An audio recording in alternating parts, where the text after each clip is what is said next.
السلام عليكم الإخوان والأخوات. فيديو جديد. هذا فيديو من نوع آخر بلا ما نطول لكم. فيديو ماشي بلاطو مغربي أو بلاطو جزائري، ولكن بلاطو من دولة إفريقية جنوب الصحراء. تكلموا على الحظوظ ديال البلدان في تنظيم الكان في 2025.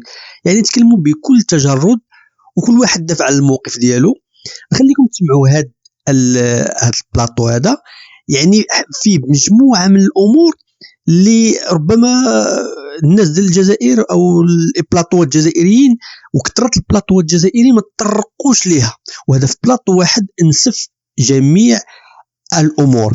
يعني تصريحات جميلة جدا. زيد على ذلك أنه يعني الحب اللي عبروا عليه على المغرب يعني شيء رائع جدا، كيستحق أنكم تسمعوا، رغم أن المقدم البرنامج بدا كيقول أنه كاين ملفات أخرى، ولكن الناس اللي كاينين تما يعني كل واحد كيعطي يعني تبريرات وكيعطي مواقف أقوى من المواقف الأخرين. وكان معهم واحد ممثل من الاتحاد الإفريقي أو عضو في الاتحاد الإفريقي قال بكل صراحة العبارة، قال أنايا مع الدولة الفلانية وغادي نصوت لها.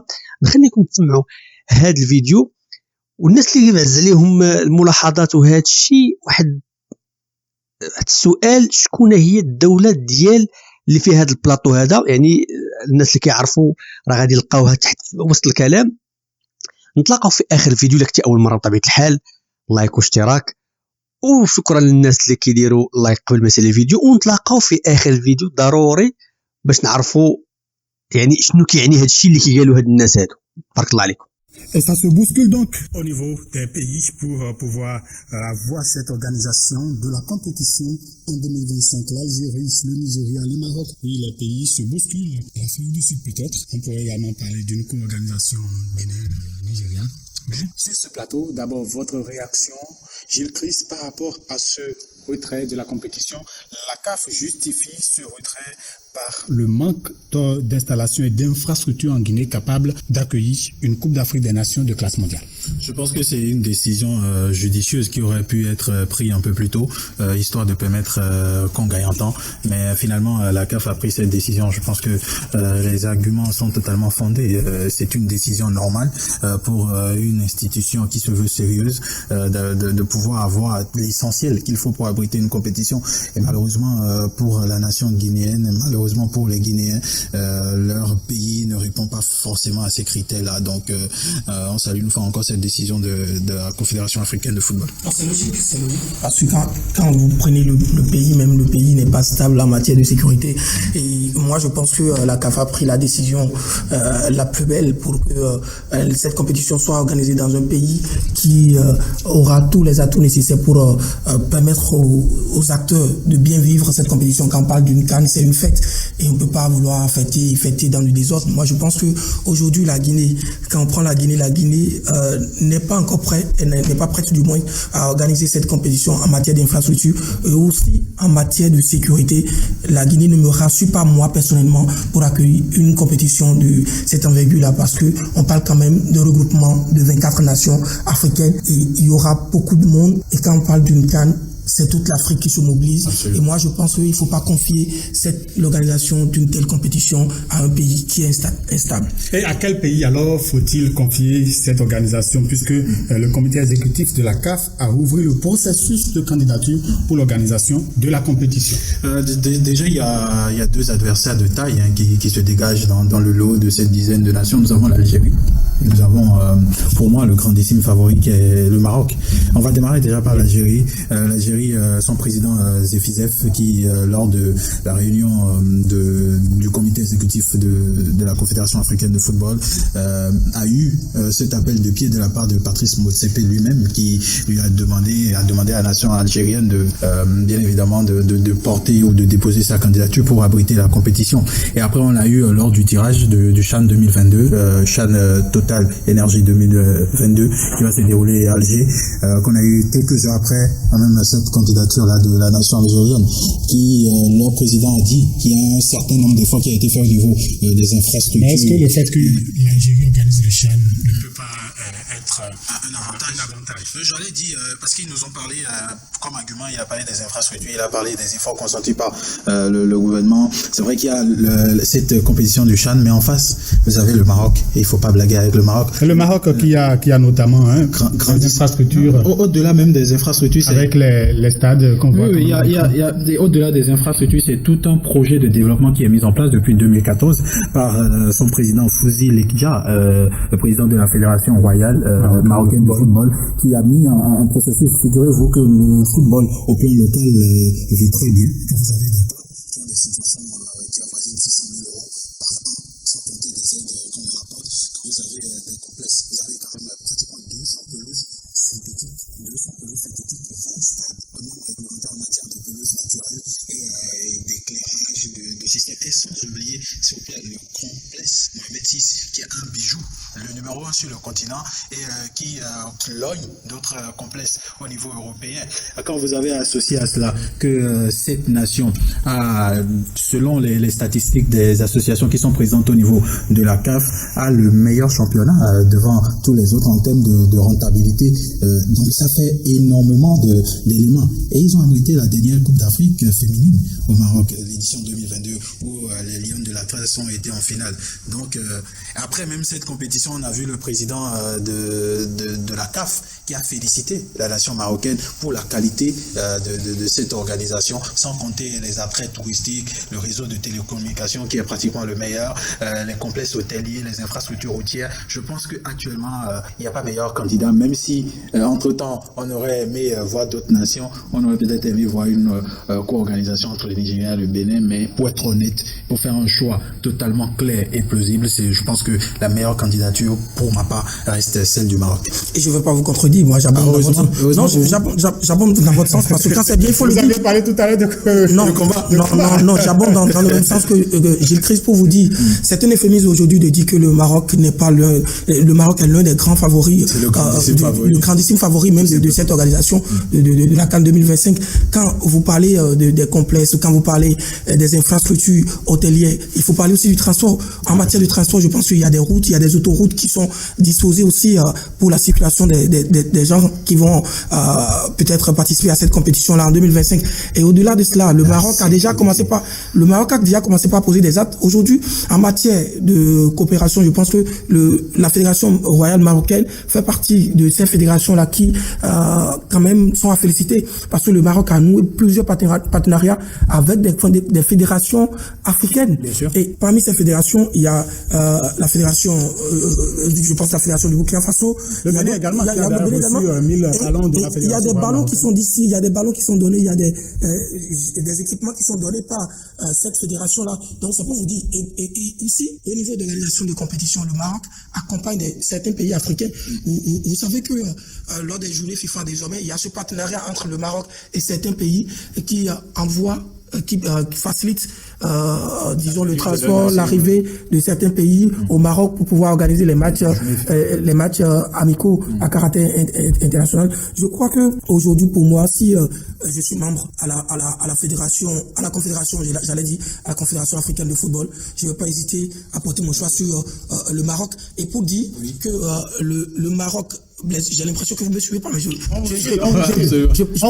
peux vous dire que non, allez au bout de votre idée. Je peux vous dire que le Maroc n'est pas seulement un candidat sérieux, mais c'est plus qu'un candidat sérieux parce que le Maroc dispose tout en matière de conditions humaines, en matière de conditions sécuritaires, en matière d'infrastructure. Le Maroc a tout aujourd'hui, a tous les atouts solides. Le Maroc est un sacré client pour accueillir la CAN, pour organiser la CAN en bien. Est-ce que les pays du Maghreb également ne sont pas des concurrents directs à cette équipe marocaine, parce que l'Égypte également peut postuler.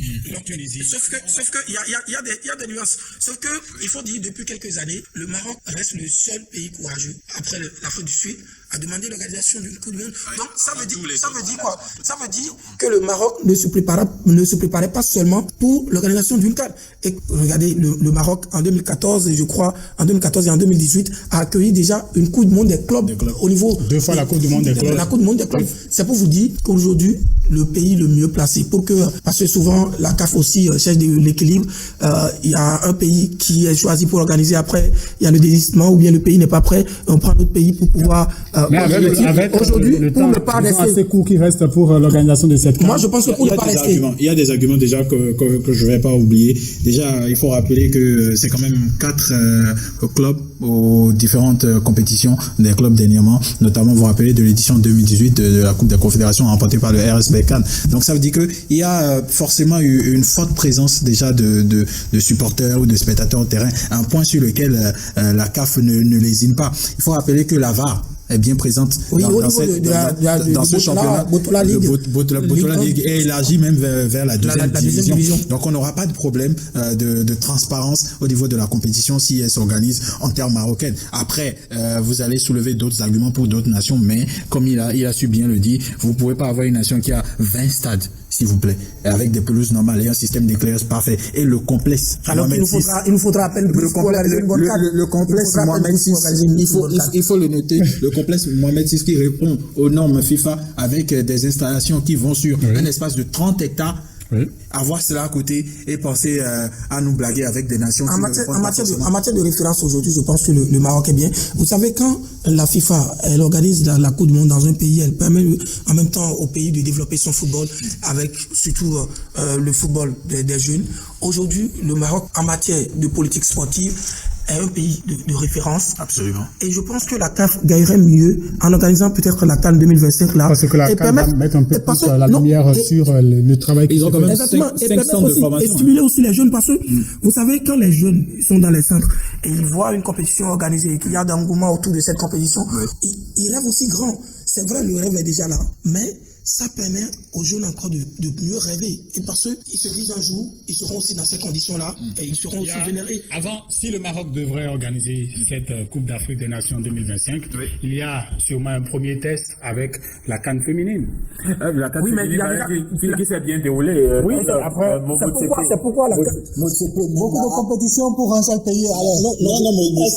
Non, en fait, quand vous parlez de beaucoup de compétitions, justement, c'est là qu'il faut tester une nation qui est un candidat sérieux. Sa capacité à pouvoir abriter plusieurs compétitions sans pour autant avoir des problèmes en matière d'organisation. Et aujourd'hui, le Maroc a prouvé pas plus. Quand il parlait de rêve tout à l'heure, je veux dire non, le rêve, il n'est plus à vendre aux Marocains parce que vous avez 5 Non, j'ai parlé du rêve pour les jeunes, même les jeunes, il y a 5 centres de formation depuis un bon moment. Ça fait des années que ça travaille à produire des garçons qui sont issus en fait des centres de formation marocains. Quand derrière, vous avez des subventions qui vont jusqu'à 600 000 € pour des clubs. Quand vous avez le football féminin qui est fortement développé. Vous avez les Lions U17 qui sont également qualifiés pour le mondial. Le football féminin qui est développé. On a signé la dernière fois un entraîneur français, j'ai oublié son nom, qui a gagné quand même 2 coupes d'Europe en France, pour un entraîneur français qui a gagné 2 coupes d'Europe avec Lyon et qui a été signé au Maroc. Ça vous dit à quel point ces gens s'y sont ambitieux dans leurs objectifs.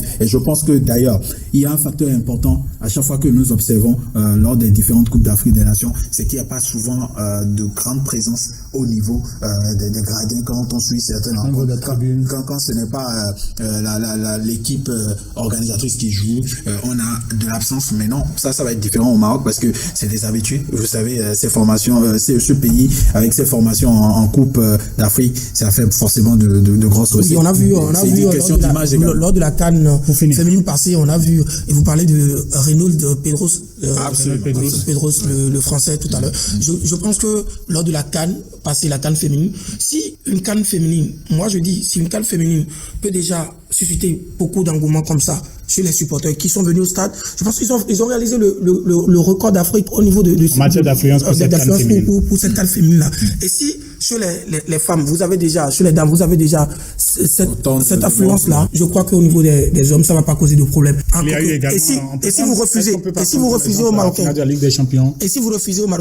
je ne dis pas qu'il y aura d'autres pays qui ne vont pas organiser, mais le Maroc a déjà fait les preuves, a déjà fait les preuves, et le Maroc nous a montré qu'il est capable d'organiser des compétitions et de faire venir les gens au stade.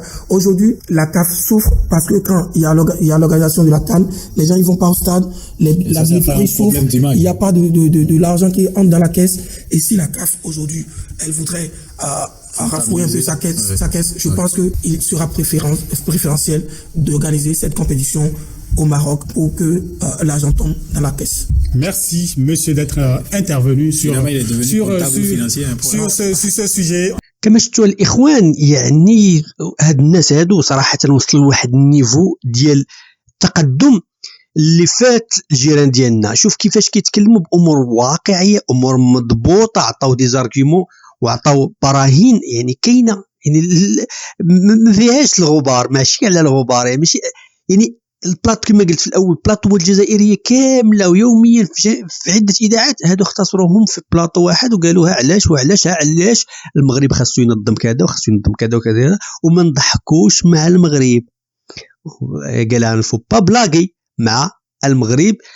عطينا الراي ديالك على هذا الموضوع، ولا كنت تعرف شي اش من دوله في هذا البلاطو كتب لي في التعليق، بغيت نعرف الناس اللي كيركزوا كيحضيو مزيان، كتب لي في التعليق. بطبيعه الحال كنتي اول مره كتجي القناه، حاولنا باللايك وباشتراك، وشكرا الناس بطبيعه الحال اللي غنبقى دائما نشكرهم اللي كيديروا اللايك قبل ما يكمل الفيديو، والى فيديو اخر ان شاء الله. تبارك الله عليكم.